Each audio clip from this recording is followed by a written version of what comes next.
막내사님 1등. 동희씨 어서와요. 민용씨 어젯밤에 술 퍼마시고 오늘 늦잠 주무시나? 1등을 다 놓치시네. 반갑습니다. 금요일이네요, 그죠? 금요일은 뭐 원래 조용한 날입니다. 예. 특별한 일이 없으면 조용한 날이라고 보시면 되겠고요. 지수적 측면에서도 오늘은 뭐 특별히 급등이나 급락이 나오지는 않을 겁니다. 뭐 평상시에도 어떤 이슈거리가 있어도 금요일은 좀 조용한 편이기 마련인데 뭐 시장을 흔들 만큼의 어떤 큰 이슈거리는 지금 없는 상황입니다. 저 개인적으로는 사실 마음이 좀 많이 불편합니다. 수요일날 존경하는 마눌님을 처갓집으로 비행기 태워서 보내드렸는데 목요일인 다음 날인 목요일 어제 그 나라에서 전쟁이 터졌습니다. 웃을 일은 아니에요, 그죠? 웃을 일은 아닌데 요즘 어딜 가더라도 한동안 우리가 좀 전쟁과는 상당히 좀 거리가 있는 삶을 한 20-30년 잘 살아왔었는데 최근 들어서 뭐 우크라이나 러시아 전쟁도 그렇고 이스라엘 뭐 이란 전쟁도 그렇고 중국은 대만을 때리니 많이 하고 전혀 생각도 상상도 못했던 전쟁이 또 다른 곳에서 또 벌어졌습니다. 보내자마자 전쟁이 나느냐고. 물론 아직은 뭐 전면전 양상으로 번질 것 같지는 않은데 사실 조금 걱정은 됩니다. 처갓집의 나라니까 좀 걱정은. 일단 우리나라 지수적 측면으로는 그동안 말씀드렸던 내용에서 크게 변화되는 건 없을 것 같습니다. 코스피는 상방이 막혀있는 상태, 저항을 받는 상태고요. 코스닥은 상단으로 조금 더 공간이 있기 때문에 최근 며칠 동안 약간은 승고르게 준 것으로 보이죠. 보기보다 이제 아직 코스피 쪽에 주로 포진하고 있는 중대형주 쪽에서 그 꼭지에 잔뜩 지금 들어가 계시는 우리 투자자분들이 포기를 못하고 계시는 것 같긴 해요. 근데 지금 거의 대부분의 섹터에서 메이저들의 이탈은 계속해서 연속적으로 이어지고 있는데 그걸 우리 개미님들이 약구약 다 받아주면서 지수를 계속 지금 지탱하고 있는 그런 상황이거든요. 그러니까 메이저들도 코스피로의 자금 이동에 대해서 지금 조금 유보적인 입장으로 지켜보고들 계시는 것 같은 그런 느낌적인 느낌입니다. 자연스러운 흐름을 보자면 코스피와 코스닥 사이에 어떤 키 맞추기는 필요하거든요.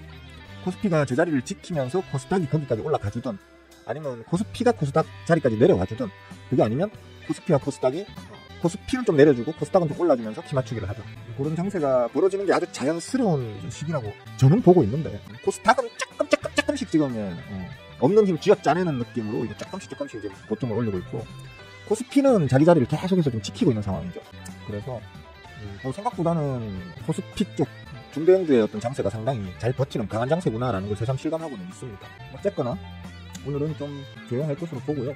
다만 이제 개별주 순환매는 좀 있을 수 있겠죠, 그죠? 여러 가지 이슈가 있으니까 소소한 섹터 이슈가 있으니까 그런 쪽으로 단기 수급은 좀 들어갈 수 있겠다. 특히나 뭐 최근에 좀 가파른 상승세를 일으키고 난 다음에 저 개인적으로는 이제 꺾여야죠, 주저앉아야죠. 최소한 뭐 한 4만원대 초반까지 조정은 나와야겠죠 라고 했던 두산에너빌리티 같은 경우에 오늘 실적 발표가 있죠. 사실 시장에 큰 의미는 없을 거예요. 왜냐면 이게 미래가치 SMR이나 기타 등등의 어떤 그 미래가치를 잔뜩 땡겨서 올려놓은 주가다 보니까 지금 현재의 실적은 사실 고려될 사항이 아닌 채로 올려놓은 거잖아요, 그죠? 미래가치가 훼손되지 않는 다음에는 오늘 실적 발표를 한다 하더라도 뭐 특별히 주가에 큰 영향을 끼치진 않을 걸로 일단 봅니다. 근데 모르겠어요. 뭐 어떤 핑계를 대든 간에 저는 좀 전에도 계속 말씀드리고 있지만 한 4만원 정도까지는 좀 조정을 받았다가 가야 그게 좀 건전한 좀 꾸준한 우상향 추세를 유지할 수 있는 밑바탕이 될 수 있을 거라고 생각하는데 너무 잘 버텨. 너무 잘 버텨. 모르겠습니다. 뭐 그냥 제가 틀렸으면 좋겠어요. 솔직히 저게 지금 다 하긴 특히 보면 저 상단 6만원 위에서 지금 어마어마하게 지금 우리 그 호구개미님들이 많이 들어가셨거든요. 지금 자리가 수익이어도 해도 약수익이고 손실이어도 약손실인 상태로 그 상태로 지금 우리 호구개미님들이 떠받치고 있는 상태라서 다음 얼마라도 좀 더 올라가서 모두들 수익으로 빠져나올 수 있었으면 하는 개인적인 바람은 있습니다. 다만 이성적으로 분석을 하자면 어렵지 않겠나 이렇게 보고 있는데 일단 오늘 두산에너빌리티의 실적 발표가 아직 안 났죠, 그죠? 실적 발표가 나면 그때 이제 어떤 식으로 반응을 할지 한번 지켜볼 필요는 있겠습니다. 그 외에는 뭐 특별히 드릴 말씀이 없는데 원달러 환율이 좀 우려되는 상황이었죠, 그죠? 우려되는 상황이었지만 또 이제 위험 구간입니다. 하지만 여기서 또 이제 꺾어져야겠죠. 꺾어져야 되니까 우리 조금 한번 지켜봅시다 했던 자리를 일단 디디고는 모구리를 탁 찔렀다가 다시 쭉 끌어내렸습니다. 다행이죠, 그죠? 다행이고 기왕이면 다시 1300 얼마야? 대충 한 1370원 아래로 한번 이제 다시 내려와주면 좋겠죠, 그죠? 1370원 아래로 다시 내려와주면 좀 마음 편안하게 이제 대응할 수 있는 그런 장세가 이어지지 않겠나라고 기대해 볼 수 있는. 야, 왜 계속 나와? 야! 하여튼 그렇습니다. 뭐 그 외에는 특별히 드릴 말씀이 없습니다. 솔직히 지금 마음이 엄청 불편해요. 저 어제 하루 종일 좀 존경하는 마눌님과 영상통화를 하면서 만약에 전쟁이 전면전으로 비화되면 얼른 돌아와라는 말을 참아 못하겠더라고요. 거기에 우리 처갓집 식구들이 다 있잖아요. 그죠? 장인어른, 장모님, 오빠들 다 있으니까 조카들하고 너만 와! 이렇게 말 못하잖아요. 좀 내가 거길 좀 가야 되나 싶은 생각도 들고 그랬습니다. 내가 지금 가야 되나? 설마 무슨 일이 있겠어? 설마 뭐 빡친 상황으로 흘러가기야 하겠어? 요즘 같은 세상에. 라고 제가 예전에 푸틴왕에 대해서 말하면서 그랬었죠. 푸틴왕도 바보가 아닌 다음에 요즘 같은 세상에 어떤 재래식 무기로 전쟁 따위를 하겠어요. 그럴 일 없어요. 했는데 쳐들어갔죠, 그죠? 그래서 모르겠습니다. 좀 걱정은 됩니다. 그래서 일단 뭐 오히려 저희 존경하는 마눌님께서는 대견하게, 진중하게 남편 걱정 말아요. 그냥 좀 더 지켜봐요. 뭐 별일 없을 거예요. 뭐 이렇게 좀 안심을 지켜주던데 하여튼 좀 전쟁 없는 세상에서 삽시다. 얼마나 좋습니까? 그죠? 자, 에디오 굿모닝 소이데이 어서와요. 정한씨, 바바여섯께서도 굿모닝입니다. 김정씨, 할룽, 원준씨 어서와요. 쿨피스씨 안녕하세요. 쿨피스씨는 뭐 이제 다시 슬슬 계획을 좀 짜셔야 되지 않나? 조금만 더 버티셨으면 좋았을 것 같은데 안타깝죠, 그죠? 슬슬 이제 좀 계획을 짜서 뭐 다시 한번 뭘 좀 해보셔야 되지 않겠나 하는 생각도 감히 저도 평생 장사밥으로 주식질 하기 전까지만 해도 평생 장사밥으로 먹고 살던 사람이라서 괜히 한번 마음이 더 쓰이네요. 네, 도영씨 좋은 아침이에요. 어서와요. 반갑습니다. 딱히 드릴 말씀이 없는데 뭐 저 궁금한 거 없으십니까? 응? 지금 오늘 보니까 그 일본 어제도 제가 잠깐 얘기를 했었지만 오늘 보니까 일본의 그 관세 문제, 관세 협상이 압도적인 비율로 이시바 응아가 트럼프한테 다 퍼졌다. 이건 뭐 나라를 팔아먹은 어떤 수준이다. 괜히 이시바가 그런 식으로 하는 바람에 우리나라만, 그러니까 일본이 어떤 협상의 기준이 돼버린 거잖아요. 그죠? 그러니까 우리가 일본보다 더는 몰라도 최소한 일본만큼 퍼주지 않으면 트럼프는 만족하지 않을 거다라는 이제 그런 얘기들로 주식쟁이들 그 뭐 각종 게시판이나 오늘 주식방송 채팅창에서도 도배질을 하던데 제가 보는 관점이 좀 다른데 뭐 이번에 이시바가 갖다 퍼준 어떤 그런 내용들이 물론 많이 퍼준 건 맞지만 실제로 예상 가능한 수준이었잖아요. 그죠? 어느 정도 예상이 가능한 수준이었거든요. 그러니까 뭐 무슨 미국 내에 투자하는 어떤 투자금 관련한 것도 이미 그 관세협상 초기인 몇 달 전에 이시바가 먼저 선제적으로 던졌던 거거든요. 우리 이만큼 투자할게라고 그때 미리 던져놓은 금액에서 뭐 큰 변화가 없는 걸로 제가 알고 있거든요. 그리고 쌀 개방 내용도 마찬가지고 쌀 개방한 거 아니죠. 쌀 개방이라는 표현을 자꾸 쓰던데 따져보면 쌀 개방한 거 아니죠. 그죠? 그렇게 하고 지금 자동차 관세를 뭐 물론 저는 개인적으로는 뭐 2.몇 프로 내던 걸 지금 15%로 관세가 올라갔는데 2.몇 프로 뛰던 걸 15%까지 올라갔는데 이걸 뭘 그렇게 좋아할 일인가? 뭐 라고도 얘기는 했습니다만 25%에서 15%로 낮췄잖아요. 그래서 물론 뭐 일본 같은 경우에도 여당은 잘했다 그러고 야당은 우려할 부분이 있다라고도 하지만 야당 측에서조차도 그래도 뭐 적당한 수준으로 잘 마무리했다. 일부 몇몇 부분은 조금 불만족스러운 부분이 있지만 전반적으로는 잘 한 것 같다라고 일본의 야당 측에서도 그렇게 얘기를 하거든요. 근데 유독 우리나라만 왜 그 난리를 치는지 난 그건 잘 모르겠어요. 물론 일본이 좀 더 잘 버텨가지고 좀 더 빡빡하게 이제 협상을 했으면 우리가 좀 편하긴 하겠죠, 그죠? 걔네들이 기준점을 세운 거라서 그 기준점이 좀 느슨하게 세워졌으면 우리도 좀 더 느슨하게 할 수 있는 건데 우리가 봤을 때 좀 빡빡하다는 느낌이 든다고 하면 우리한테는 안 좋은 거겠죠. 그래도 어느 정도 예상했던 수준에서 크게 벗어나지 않았기 때문에 저는 괜찮게 봅니다. 이 정도면 괜찮아 보입니다라고 했었는데 의외로 지금 대부분의 우리나라 지금 그 개인 주식 투자자들 같은 경우는 나름 전문가라고 하는 사람들도 일본의 이번 협상을 상당히 좀 비판적으로 얘기를 하더라고요. 그건 잘 모르겠습니다. 왜 그런지 잘 모르겠습니다. 뭐 때문에 그렇게 비판적인지. 대부분이 다 먼저 예전에 나왔던 몇 달 전부터 나왔던 얘기들 일본이 트럼프 나 이만큼 줄게라고 했던 그 수준 내에서 지금 거의 다 타결이 됐거든요. 뭐가 불만인 건지 모르겠습니다. 뭐 줄게 했는데 거기서 더 줘버렸다 이러면 심각하게 더 줘버렸다 이러면 우리가 욕을 할 수도 있는 거지만 벌써 몇 달 전에 나온 얘기에 도장만 찍은 건데 사인만 한 건데 그거 가지고 왜들 그렇게 민감하게 반응하시는지는 저는 잘 모르겠습니다.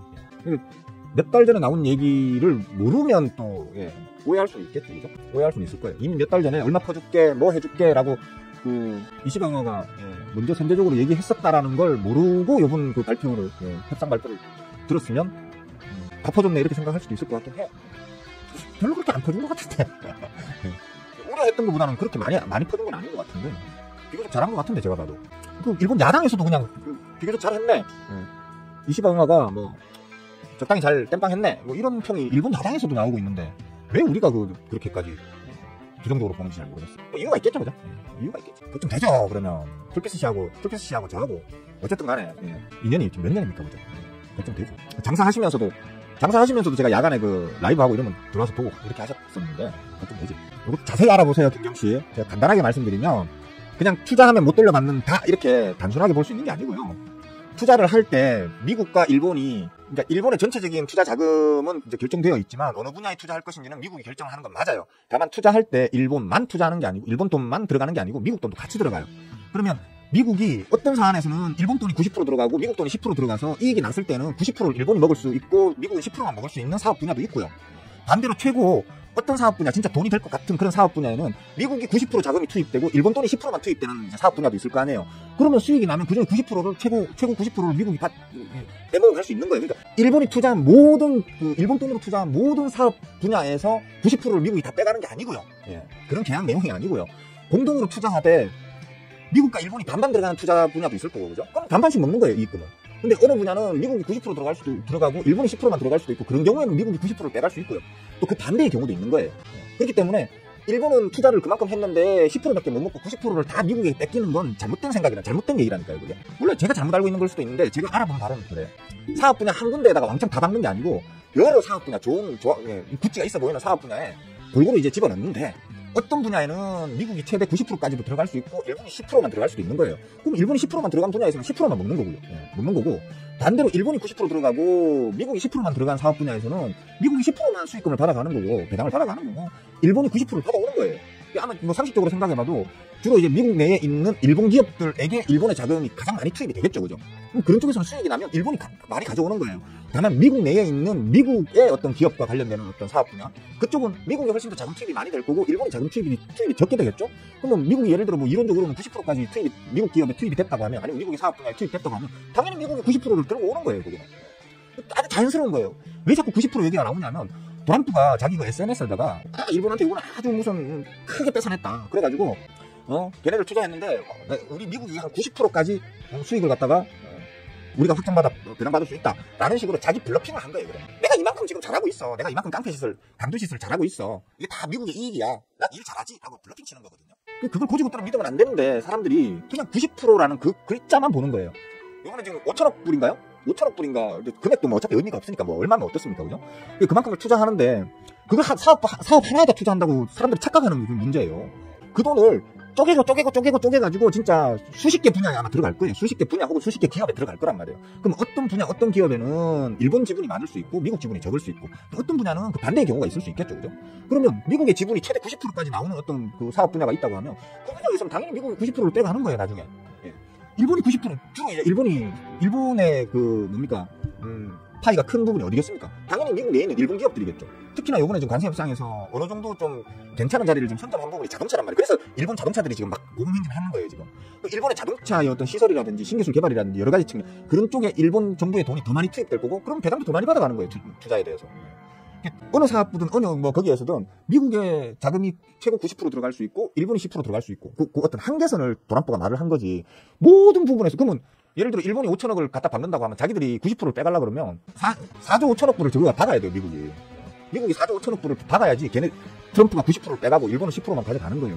그러니까 그런 돈은 일본이 다 됐는데 수익금을 미국이 90%를 다 빼간다. 이 말도 안 되는 이런 협상이 상식적으로 있을 수 있다라고 생각하는 그 자체가 경제를 바라보는 주식을 투자를 이렇게 하는 사람들의 기본 상식적인 마인드를 한참 벗어나 있는 생각이란 말이에요. 말도 안 되는데 어떻게 이런 일이 있을 수 있지? 라는 생각을 왜 못 하시는지 모르겠어요. 그런 걸 생각하셔가지고 좀 더 자세히 찾아보고 이게 어떤 계약 내용인지를 대략적으로라도 확인하셔야지 그런 오해를 안 하시는 거거든요. 저 같아도 욕하지. 만약에 그런 식으로 했다 그러면 저 같아도 이 시방화를 욕하지. 또 할배가 평생 정치만 하다 보니까 숫자 노름도 똑바로 못하나 이러면서 욕하지. 그게 아니라는 거. 미국이 최고 90%를 빼갈 수 있는 분야가 있듯이 또 최고 10%밖에 최저 10%밖에 못 빼가는 분야도 있을 거라는 거죠. 가변적이다. 그렇게 보시면 돼요. 한번 찾아보세요. 제가 잘못 알고 있는 걸 수도 있으니까 한번 찾아보세요. 찾아보시면 만약에 진짜 지금 세간이 알려진 대로 일본이 돈을 그만큼 갖다 박았는데 수익의 90%를 미국이 독점한다고 하면, 모든 사업 분야에서의 수익의 90%를 미국이 독점한다 그러면 일본 지금 난리 났을 거야, 아마. 야당들 다 뒤집어 엎고 미친놈 아니냐고. 이 씨바 너 이 씨바 너 나중에 욕한 거 아니에요. 이름을 2번 말한 거예요. 이 씨바 꺼져 막 하면서 지금 벌써 난리 났을 거예요. 한두 푼도 아니고 5천억 불이면 돈이 얼마입니까? 그죠? 몇백 조인데 600조 700조가 되는 돈인데 한국 돈으로 그 돈을 그냥 갖다 바친 거잖아요. 말도 안 되는 거죠. 그걸 말도 안 되는 상식적이지 않은 일이네 라는 생각을 하면 찾아보셔야지. 찾아보시고 난 다음에 한번 이제 혹시 제가 틀렸으면 와서 지적질 해주세요. 그렇습니다. 어제 간단하게 그 일본 관세 협상에 대해서 저도 아침에 간단하게 짚어는 드렸는데 의외의 곳에서 사람들이 그런 오해를 하더라고요. 그래서 한번 오늘 그 얘기가 잠깐 김경 씨가 마침 질문을 해주신 덕분에 말씀을 드렸습니다. 이제 뭐 다른 거 또 궁금한 거 없으십니까? 할 말이 없네. 아 더워 씨. 갑자기 왜 이렇게 더워지냐? 아 새벽에 추워가지고 사무실에 와서도 성글하다 이거 사투리인데 알아들으시나? 약간 오싹한 느낌? 예. 그래서 에어컨 안 틀어도 되겠네 했는데 갑자기 열을 살짝 내니까 이제 덥네. 괜찮겠지? 뭐 질문 없으십니까? 예. 오해는 하지 마세요 전부 다. 왜냐하면 다시 정리해서 말씀드리자면 사업 분야가 여러 가지 있을 수 있잖아요, 그죠? 일본이 투자하는 돈을 전부 다 한 회사 혹은 한 사업 분야에 다 몰빵하지는 않을 거 아니에요, 그죠? 수십 개 이상의 사업 분야에 이렇게 갈라가지고 이렇게 투자를 하는데 이 사업 분야에는 니뽕이 10%만 들어가고 미국이 90% 들어갔어. 그럼 나중에 수익금 90% 받아오는 거예요. 근데 이 사업 분야에는 이제 니뽕이 90% 들어가고 미국이 10%만 들어갔어. 그러면 당연히 미국은 10%만 가져가는 거예요. 이런 내용을 얘기하는 거거든요. 근데 지금 도남뽕하는 요거만 딱 떼가지고 자기 트위터냐? X? 트위터? 하여튼 뭐 거기에다 올려가지고 어그로를 한번 끌어준 거예요. 이렇게 블러핑해야 미국 국민들도 와 우리 도남뽕 일을 잘하네 이렇게 생각할 거고, 또 주변국들, 특히 이제 협상을 바로 코앞에 두고 있는 우리나라 같은 이런 이제 협상 대상국들에게 와 우리는 도대체 얼마나 퍼줘야 돼? 지금 퍼주려고 했던 것보다 좀 더 선을 올려줘야 되겠네? 이런 이제 생각을 갖게 하게끔 일부러 지금 그런 식으로 블러핑을 치는 거거든요. 너무 고지고대로 들이실 필요는 없다. 이렇게 보시면 될 것 같아요. 투자 제목이 적을 게 없어가지고 일본 관세 협상 타결 하고 또 무슨 얘기 한번 해볼까? 뭐 할 얘기가 없어. 할 얘기가 없어요. 전쟁 얘기 그것도 적을까? 사실 뉴스는 따놨어요. 뉴스는 이렇게 따놨는데 우리 제자분들, 우리 멤버분들도 아시잖아요, 그죠? 우리 멤버분들도 아시는데 우리 존경하는 마눌님께서 지금 문제가 되고 있는 태국과 캄보디아 저 두 나라 중에 한 나라 출신입니다. 저번에 악플 하나 이상한 거 달렸던데 돈 주고 사왔나 뭐 이런 소리 달렸던데 내 눈에 띄면 죽여버린다 진짜. 온라인이라고 말 함부로 하고 죽여버린다. 10년 연애했습니다. 10년 연애하다가 결혼했어요. 연애 딱 시작하자마자 다리가 고장나가지고 생 거지꼴이 돼가지고 집구석에만 처박혀서 1년에 한두 번씩 10시간짜리 수술을 갖다가 10번 정도는 제가 받았는데 그걸 계속 기다리면서 하염없이 기다리면서 나이가 20대 초반이었던 우리 와이프가 그 당시 여자친구가 30대 중반이 돼가지고 저하고 결혼식을 올렸습니다. 그래서 제가 존경하는 마눌님이라고 부르는 건데, 그런 존경하는 마눌님을 상대로 돈 주고 사왔나 이딴 개 쌉소리 씹으리는 새끼들은 다 죽여버리는 수가 있다 진짜. 어떻게든 추적해가지고 찾아낸다. 댓글에 그딴 거 이제 적는 놈들 없겠지. 하여튼 이 전쟁은 없어야 돼요. 제가 잠깐 생각이 나서 좀 멸폭을 좀 했는데 죄송합니다. 전쟁은 없어야 되고 어떠한 명분을 갖다 붙이든 간에 전쟁을 유발시키는, 즉 전쟁을 일어나게 만드는 혹은 전쟁 선포를 딱 한 어떤 위정자는 무조건 3족을 멸해야 된다고 저는 봅니다. 어느 나라도. 우리나라도 얼마 전에 전쟁을 일으키려고 했던 놈이 있었죠, 그죠? 3족을 멸해야 된다고 저는 생각합니다. 진짜 요즘 왜 전쟁이 이렇게 많이 일어나지, 여기저기. 내 일생에 이제 전쟁이라는 건 못 보고 살 줄 알았는데 우리는 너무너무 평화로운 시기를 살고 있다고 생각했는데 요즘 들어 왜 이러지? 저 질문 없으십니까? 질문 있으신 분들 없으십니까? 없으십니까? 없으시면 오늘 여기까지만 할까요, 그냥? 저도 뭐 더 씹을 말도 없고. 한나양 어서와. 반가워요. 한나양은 또 얼마 만에 오는 거야? 또 한 달 만에 오지 지금? 실망이야 진짜 한나양. 삐졌어 나. 나 잘 삐지는 사람인 거 알면서 말이야. 너무 오랜만에 오는 거 아니라 진짜? 중국이랑 대만이 지금 전쟁 못할 거예요. 지금 시진핑이 권력의 어떤 스크래치가 나고 있다 뭐 이런 얘기들이 막 나오고, 또 어떤 한편에서는 아무 문제 없다 뭐 이런 얘기 나오고, 전문가들끼리도 지금 좀 설랑설레가 있는 걸로 알고 있는데, 저도 그래서 좀 찾아봤더니는 진핑 영화의 그 권력 전성기 때에 비하면 조금 균열이 생기는 건 맞는 것 같아요. 균열이 생긴다라는 건 진핑 영화가 신경 써야 될 부분이 많다는 거잖아요. 내정에 신경 써야 될 부분이 많은 상태인데, 지금 이런 상태에서 내부를 결속시키기 전에, 아니면 그러니까 내부를 결속 더 이상 시킬 수 없다라는 판단이 들면 그걸 외부를 침략함으로써 내부 결속을 가지는 어떤 그런 전략을 이제 위정자들이 많이 쓰잖아요, 그죠? 지금은 좀 아직은 애매한 상태이긴 한데, 현재로서는 지금 대만을 때려봐야 오히려 자기 어떤 지지율이 재미를 못 볼 것 같은 그런 상황. 당장에는 아마 일어나지 않을 거다. 언제지? 재작년 한 2, 3년 전부터 그런 얘기는 있었어요. 진핑 영화가 아마 이제 다음 4선째를 노리기 위해서 2025년 아니면 늦어도 2026년쯤에는, 그러니까 내년이죠. 내년쯤에는 아마 대만을 때릴 거다. 대만을 때려야 이제 4선이 가능할 거라는 판단이 들면서 이제 대만을 때릴 거다라는 얘기가 한 2, 3년 전부터 있었는데, 글쎄요. 제가 볼 때는 좀 어려운 얘기가 아닐까. 왜냐면 중국이 지금 예전에는 가진 게 별로 없다 보니까 죽기 아니면 까무라치기로 막 사고도 치고 했었는데, 지금은 중국도 이제 가진 게 많죠, 그죠? 상하이나 베이징 같은 어떤 대도시 단위 어떤 성들도 그렇고, 우리가 흔히 아는 뭐 칭따오, 그러니까 청도나 뭐 기타 등등 그 어디야? 뭐 하여튼 몇몇 개 그 좀 유명한 그런 성들 같은 경우에는 우리나라 예지간한 대도시, 광역 대도시급 혹은 그 이상의 경제 규모를 갖추고 있기 때문에 진핑이가 대만을 때려버리면 그건 대만을 때리는 게 아니고 미국을 때리는 것과 같은 이제 상황이죠. 그렇기 때문에 미국이 바로 아마 즉각 대응을 할 거고, 미국과의 전면전에 들어가게 되는 거고, 그건 미국과만의 전면전이 아니고 미국의 최우방 극동아시아 최우방국인 우리나라와 일본까지 끌어들이게 되는 어떤 상황까지도 벌어질 수 있기 때문에 아마도 진핑 영화가 그냥 조용히 여생을 은퇴하시고 조용히 여생을 보내고 싶은 마음과 난 늙어 죽을 때까지 난 다 해쳐먹을래 하면서 이제 끝까지 한번 가보자 이런 식으로 때릴 확률 두 개를 비교해보면 저는 진핑 영화가 그냥 조용한 퇴진을 하실 가능성이 더 높지 않을까라고 지금까지는 생각하고 있습니다. 앞으로 어떻게 될지 모르겠는데 일단 저는 뭐 그런 군사, 국제역학 뭐 그런 전문가가 아니니까 그냥 망구 제 생각일 뿐인 거고, 현재로서는 근데 가능성이 적어 보인다 정도? 경제적으로 너무 어려워서 밥을 못 먹는 사람들이 너무 많대요. 상하이 빼고는 다 최하고 인도 같은 상황이라고 보시면 돼요. 그래서 전쟁을 일으키려 한다고. 내가 알고 있는 거하고 좀 다르네. 내가 알고 있는 거하고 좀 다르네. 일단 한번 찾아보세요. 저 한나양 한번 찾아보세요. 제가 말씀드리는 거. 상하이는 중국 내륙 지방에 있고요. 중국의 동해, 그러니까 우리와 서해를 마주보고 있는 그 중국의 그 동해 연안 쭉 따라가면서 원자력 발전소가 쭉 몇십 개가 지어져 있거든요. 그 원자력 발전소가 쭉 지어져 있는 그 지역들은 전기 사용량이 많다는 거죠, 그죠? 전기 사용량이 많다는 건 뭡니까? 공장들이 전락이 많다는 거죠. 그 공장들에서 말 그대로 세계의 그 제조, 의 역할을 하면서 무지하게 물건들을 찍어내고 있고, 거기에서 경제 순환이 엄청나게 많이 되고 있거든요.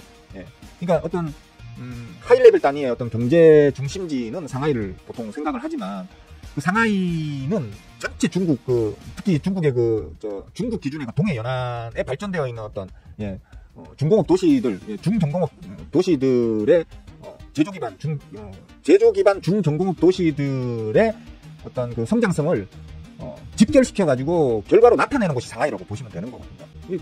중국이라는 10억, 13억 인구가 꼴랑 상하이 하나가 먹여 살린다고 생각하시면 안 된다는 거죠. 그러니까 실질적으로 어떤 그 재화를 창출하는 곳들은 중국 그 동해 연안 쪽에서 주로 창출을 해가지고 그게 이제 상하이나 북경이나 뭐 이런 쪽으로 모인다, 이런 개념으로 한번 보시면 될 거예요. 그러니까 그런 걸 한번 기준으로 해서 한번 다시 한번 검색을 해보세요. 해서 한번 찾아보세요.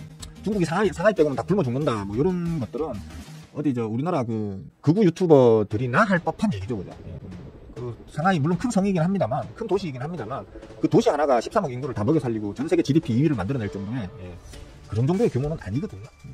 그러니까 중국이 괜히 G2 국가가 아닙니다. 물론 미국과는 격차가 꽤 많이 나는 편이긴 하지만 중국이 G2 국가라고 당당히 누구나 그렇게 인정하고 그렇게 불릴 수 있는 이유는 뭐 군사력도 군사력이지만 무엇보다 경제적으로 그만큼 규모가 크다는 거거든요. 그 규모의 경제를 고작 상하이 하나에 묶어두고 보시게 되면 뭔가 큰 이제 오차가 생길 수 있다.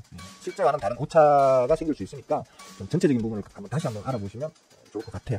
현지인들이 현지인들 중에 어려운 사람들도 물론 있겠지. 특히 지금처럼 진핑 영화가 집권하기 전까지만 해도 고도 성장기를 겪었던 중국 입장에서는 지금 뭐 발표하고 있는 게 5% 남짓이잖아요, 그죠? 경제 성장률 자체가 지금 연간 경제 성장률이 5% 남짓이라고 발표는 하고 있지만 그것도 믿을 수 없다 할 정도로 지금 사실 중국 내부 경제는 지금 많이 빠그라져 있는 상태거든요. 부동산 박살났고 조선 쪽 박살났고, 전기차나 또 뭐 있더라, 전기차, 철강 이런 쪽으로 그 보조금 지급을 정부 돈으로 보조금 지급을 너무 많이 해줘가지고 그냥 무턱대고 일단은 백리담에 해라 하면서 무턱대고 막 보조금 너무 많이 지급해주는 바람에 부실 회사들, 말 그대로 그냥 회사만 차려놓고 정부 보조금만 받아먹고 배째라 하고 들어눕는 그런 하여튼 쓰레기 같은 잡스러운 회사들, 그런 기업들도 많고 여러 가지로 지금 참 답이 안 나오는 상황인 건 맞아요. 하지만 그렇다고 해도 상하이 빼고 나머지 다 굶어 죽고 있을 정도로 그렇게까지는 아니라고 봐야 되죠.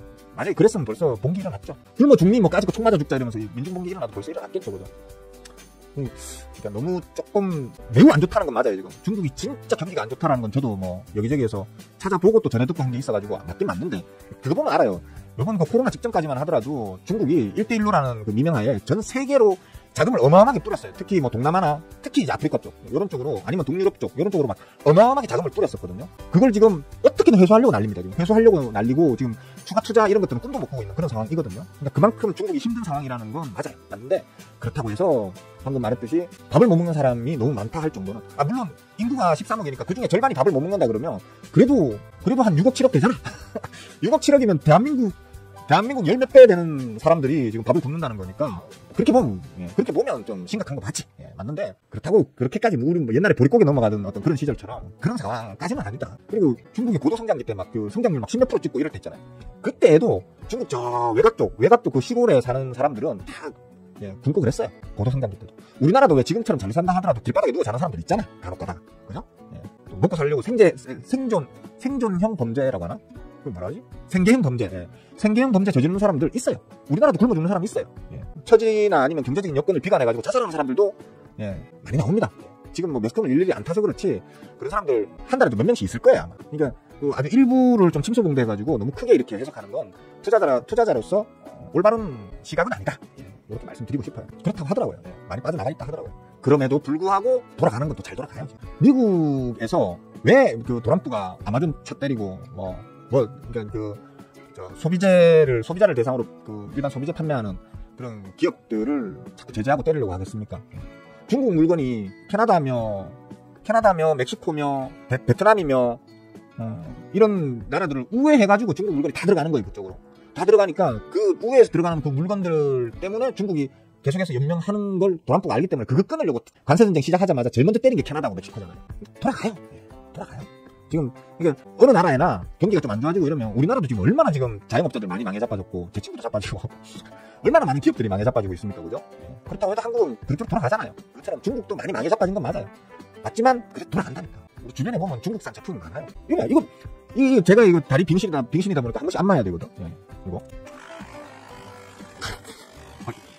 다른 정도로 쓰시면 안 됩니다. 여성분들 다른 정도로 많이 쓰시던데 너무 셉니다 이거. 하여튼 이것도 메이드 인 차이나입니다. 여기 보시면 메이드 인 차이나입니다. 조심하셔야 돼요. 그러니까 어떻게든 우리 생활 속에 계속 들어오고 있다니까요. 다 망해 자빠지는 건 아니다. 그렇게 생각하시면 돼요. 잠깐만요. IST 아이씨 왜 그래 진짜 김경씨. 7%가 뭐 가는 겁니까? 8%가 뭐 가는 겁니까? 여기서 탄력받아서 빵 쳐주면 또 모르겠다. 일단 기술적으로는 지금 매도 버튼에 손을 좀 올려놓고 있어야 될 자리인 건 맞죠, 그죠? 근데 거래량이 너무 적네. 거래량이 지금 거래 대금도 한 18억, 거래량이 18만 주. 너무 적네요, 그죠? 이게 유통수가 460만 주짜리입니다. 한 470만 주 되는 놈이에요. 470만 주 중에서 18만 주, 20만 주 하면 5%도 안 되잖아, 그죠? 유통되고 있는 물량 전체가 470만 주인데 오늘 지금 그 중에서 20만 주 정도라고 하면 5%도 채 안 되는 거잖아요, 그죠? 이게 어떤 전반적인 어떤 추세값, 얘가 앞으로의 어떤 그런 전반적인 추세를 급변시킬 수 있을 만큼의 거래량은 아니다. 한 7, 8% 아니라 뭐 슈팅이 한번 나온다, 10% 이상의 슈팅이 나오는데 거래량이 뭐 전체 유통 물량의 뭐 한 50%, 60%, 70% 혹은 그 이상이 막 팡팡 터진다. 그러면 이거 추세 변화가 한번 오겠네. 장기 추세는 몰라도 최소한 단기적으로 추세 변화를 한번 크게 주겠네 라고 생각하고 좀 쫄아주셔야 되는 그런 상황이라고 볼 수 있는데 지금 5%도 안 되잖아. 5%가 잔돈푼으로 주가가 움직이고 있다는 거거든. 이런 거를 이렇게 막 7, 8%, 8, 9% 막 움직이고 있을 때 시장에서 이 종목한테 관심이 탁 쏠리면서 갑자기 자금이 확 쏟아져 들어와가지고 갑자기 바바바바 치고 올리잖아요. 그러면서 거래량이 붕 터지잖아. 막 거래량 유통 물량 대비 막 한 40%, 50%, 60%, 70% 바바바바 치잖아요. 그러면 기술적으로 좀 잘랐다 가야지 이러면서 매도 버튼에 손을 딱 올려놓고 기다리고 있어야 되는 거죠. 그리고 호가창을 보고 회전율을 보면서 거래량이 어떻게 누적되고 있는지, 그다음에 호가의 매도 대기 물량과 매수 대기 물량의 힘싸움에서 누가 이기고 있는지, 즉 끌어올리려는 힘이 강한 건지 끌어내리려고 하는 힘이 강한 건지를 보면서 대응을 하셔야 되겠죠, 그죠? 오늘은 아마 아직까지 이런 거 보니까 큰 슈팅은 없을 것 같긴 한 것 같네. 다큐 보시면 놀라요. 중국은 공대가 압도, 우리나라는 의대, 그리고 지금 제조 공단을 다 중국산 기탄가품들이 밀려 난리예요. 그러니까 동일 씨가 하는 말이 거의 정답에 가까운 말이에요. 한나 이거 다큐 이런 거 저도 본 적이 있거든요. 어디에선가 보시면 우리나라는 다 의대예요. 그러니까 똑똑한 놈들은 다 의대 가요. 근데 중국은 똑똑한 놈들은 전부 다 공대 가요. 그러니까 미국에 이어서 지금 특허 건수로는 지금 중국이 미국을 추월했다고 제가 알고 있거든요. 기술 특허 건수로는. 그러니까 중국은 어느샌가 전 세계에서 잠재력이 가장 강한 나라 중에 하나가 돼버렸어요. 단지 지금 뭐 미국의 어떤 대중국에 대한 제재 조치 이런 것들로 인해 가지고 중국이 외형적으로 좀 쪼그라들어 보인다고 해서 중국이 위기다라고 말하기에는 무리가 있다. 오히려 저는 진핑이 영화가 중국을 계속 혼자 독재 헤쳐먹어줘야 중국이 빨리 크는 걸 막을 수 있을 거라고 생각하거든요. 진핑 영화 덕분에 지금 중국의 성장이 꺾여버렸잖아요. 그러니까 진핑 영화가 쫓겨나고 다른 영화가 와서 애지간한 다른 영화가 오더라도 아마 진핑 영화보다는 일을 더 잘하실 거라고 저는 생각하거든요. 그러면 중국이 제2의 도약을 한번 해버릴 수 있단 말이에요. 중국이 제2의 도약을 해버리면 그때는 아무도 중국을 말릴 수 없을지도 모른다는 거죠. 그런 부분 때문에 오히려 저는 우려가 됩니다. 진핑 영화가 계속 천년만년 해드시길 저는 바란다. 중국이 너무 커져서 우리한테 득될 게 크게 없거든요. 그렇습니다. 사면서 올리고 있어요. 다음 주에 매도해도 될 듯해요. 그러니까 지금 제가 볼 때는 그래요. 제가 볼 때는 요거는 현재 바로 즉각 대응할 필요는 없을 것 같다. 다만 이제 순간적으로 갑자기 거래량이 확 들어오면서 어떤 주가 변동이 갑자기 이제 탁 발생하게 되면 그럴 때에는 이제 잠깐 끊어가시는 것도 나쁘지 않다. 기술적으로는 분명히 조금 저항을 받을 수 있는 자리인데 그 저항을 뚫을 수 있으면 뚫게 되면 이제 폭등이 나오겠죠. 단기 폭등이 한번 나오겠죠. 근데 지금 뚫을 마음이 없다. 예를 들어 주포가 나 지금 굳이 뚫을 마음 없어 이래버리면 또 며칠 눌렀다 갈 수도 있는 거죠. 있는 거란 말이에요. 그죠? 그런 것들 항상 이렇게 생각하셔야 돼요. 캔들을 바라보면서 오르네 내리네 이렇게 생각하시지 마시고요. 주포화가 올리고 있네. 이런 모양으로 올리고 있네. 주포화는 왜 이런 모양으로 지금 올리고 있을까? 주포 응화의 의도는 뭘까? 이런 것들을 항상 생각하면서 바라보시는 습관을 들이시면 좋습니다. 뭐 하는 회사냐고요? 반도체 장비. 반도체 장비예요. 반도체 제조에 들어가는 장비라고 보시면 돼요. 밑에 적어놨네. 미안해요. 데모? IST 이것도 하나 적지 않아요. 지금 적어놓은 게 너무 없어가지고. 중국 시진핑 실각설 ISTE 데모? 데모도 내가 얼마 전에 그 리스트에 올려드렸던 것 같은데, 그죠? IST도 그렇고. 데모. 뭐 했습니까? 안 팔고. 바쁘면 매도를 미리 걸어 놓으라고요. 진짜 답답하네, 진짜. 이거 보여드려도 되나? 살짝만 보여줄게요. 많이 안 보여줄게요. 살짝만 보여줄게요. 많이는 안 보여줍니다. 저한테서 배우시는 분들 있잖아요. 지금 멤버분들이나 아니면 저한테서 이미 다 배우신 우리 제자분들이나. 팔면 되잖아요. 팔면 되잖아요. 뭐 어렵습니까? 주식 쉽다니까요. 저도 못 먹나는 소리를 이럴 때 듣는 거예요, 이제. 저도 못 먹나 하면서. 지워야지. 나중에 또 우리 제자분들, 저 멤버분들도 삐지시겠다. 돈 내고 배우는데 왜 자꾸 이런 거, 돈 내고 배우는 걸 자꾸 공개방송에서 하느냐고 또 욕하실 수 있으니까. 더위 조심해. 저는 휴가여서 한동안 못 왔어요. 좋은 데 갔다 왔어요? 부럽네. 제가 한 10일쯤 갈 겁니다. 지금 올여름에 지금 우리 존경하는 마눌님 없이 저 혼자 보내야 되기 때문에 너무 좋습니다. 서른 무지하게 더워요. 지방으로 도피 중이라 존경 올게요. 다들 그래요. 데모 이거는 수급이 뭐 다 털려나간 건 아니에요. 이 주포가 더 모아가기 위해서 지금 한번 흔드는 걸로 보이거든요. 그러니까 뭐 조금 대신 이제 호흡이 좀 더 이제 길게 가져가야 될 필요는 있어요. 어제 한번 흔들었기 때문에 좀 길게 호흡을 가져갈 수는 있으니까 뭐 손실이 아니라면 좀 잘랐다가 나중에 다시 들어가셔도 되고, 그게 아니고 뭐 급한 돈 아니고 이러면 그냥 진득하게 한 두어 달 묻어두지 뭐 이런 마음으로 하신다고 하면 그냥 저녁에 두셔도 될 거예요. 오히려 누르는 대로 추가 매수를 조금씩 더 해나가면 언젠가는 또 다시 튀어오를 겁니다. 편안한 마음으로 지켜보십시오. 자, 오늘은 여기까지만 할게요. 금요일이라서 대충 씹으렸습니다. 다음 주에는 좀 좋은 장이 펼쳐지길 기대를 해봅니다. 아마 다음 주 중에 우리나라도 이제 관세 협상안이 완전 타결될 거거든요. 미국하고. 근데 그 결과에 따라서 아마 시장이 한번 크게 움직일 걸로 봅니다. 전민기 영화가 지금 어떻게 보면 이제 취임 이후에 가장 큰 이제 시험대에 올랐다. 가장 파급력이 큰 시험대에 올랐다. 이번 어떤 그 타결안이 시장에서 긍정적으로 해석된다 라고 하면 이제 진짜 이렇다 할 눌림 없이 코스피가 바로 이제 전고점 3,300을 뛰어넘기려고 치솟아 올라갈 거고요.